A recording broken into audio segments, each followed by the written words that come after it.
Okay, I think I've got something coming to me a little more fully. So I pulled over here, and initially I was looking at this stark contrast between this recent lava flow and the rockiness and barrenness that it appears to be, and then this jungle, and then the ocean and the sky and the clouds. And it seems like such a striking scene, you know? And just imagine what this looked like as this lava flow was rolling over this, you know? Then you would have had this like bright red with this blues and everything. And so I was like, there's something here. I feel called to speak to this. Check it out. Yellow dumpster. If you remember what I said lately when I've been thinking about things of a spiritual nature, I've been seeing yellow vehicles or yellow things. Anyway, so I stopped here and I'm looking at this and I start finding some trash here and I see these things. And the first thing I'll share is I found this. Universe calling me out because I'm still smoking, and I'm still smoking American Spirits. I try to get the organic kind, but I was thinking about this is where I'm getting at. What goes into the products that we use? How can we take the problem and turn it into a solution? What are the elements that are used in these products? And so look, I look at something like American Spirit cigarettes, and you can get an organic kind that there's no pesticides or anything being sprayed on it as it's grown, and then the box and the filters are all recyclable. So that's an improvement on normal cigarettes. You can take that a step further, roll your own, and that's even less waste that's being created. Now what I'm getting at, I've been reading this book by Napoleon Hill called Think and Grow Rich.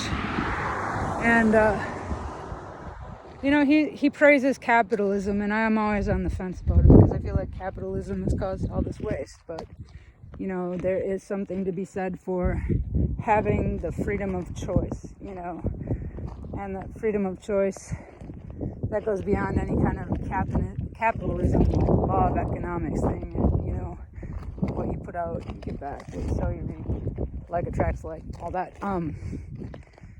So, if we're gonna have a capitalist society and we want it to be long term, we have to think about what we're selling and what we're buying.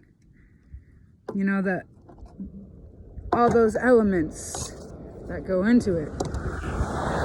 You know, if we're in a pandemic and we're unable to use reusable containers, then we got to think about what our lunch containers are made out of and if they can be composted or recycled.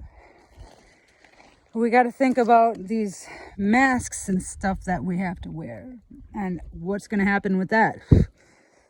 And we have to think of, you know, other options if recycling becomes an issue when it's using up a ton of water and the environmental impact of that. A lot of people love capitalism, and in many ways it's great, but in many ways it's incredibly damaging because once it gets to the point where you're just trying to get as much as you can at the detriment to everything else, it's a problem.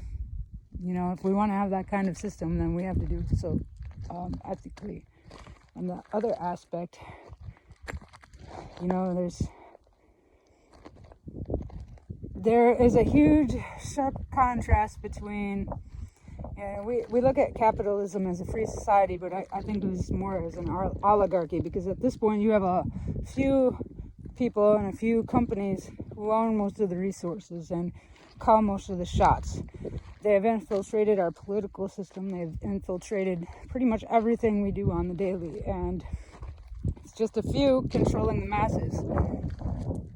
And they justify it by saying the masses don't know what they're doing.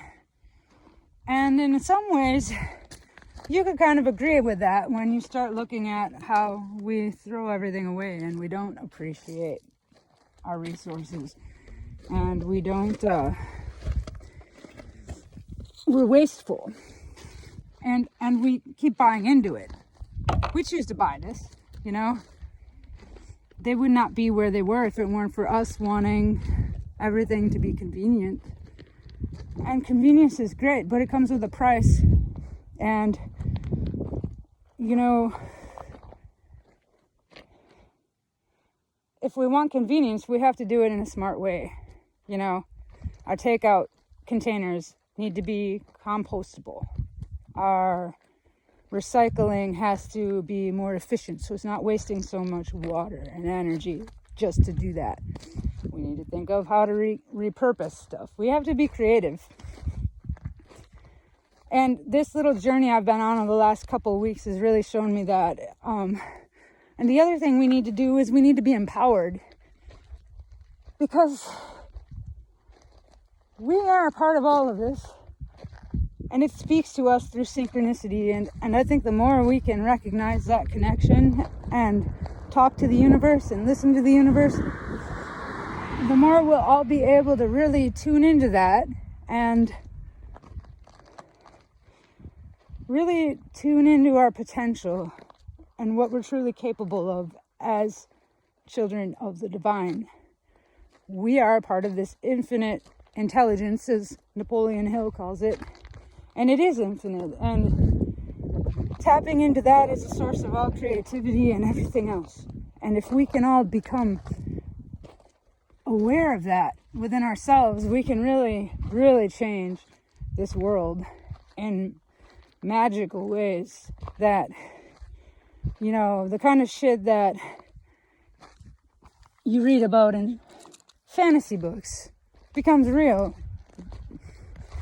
And if you think I'm kidding, I'm not. Because I've experienced that, and I know many people who have as well. Oh, I picked this up. It's a sweet relish. Relish the thought. It's beautiful. Yellow vehicle. Synchronicity.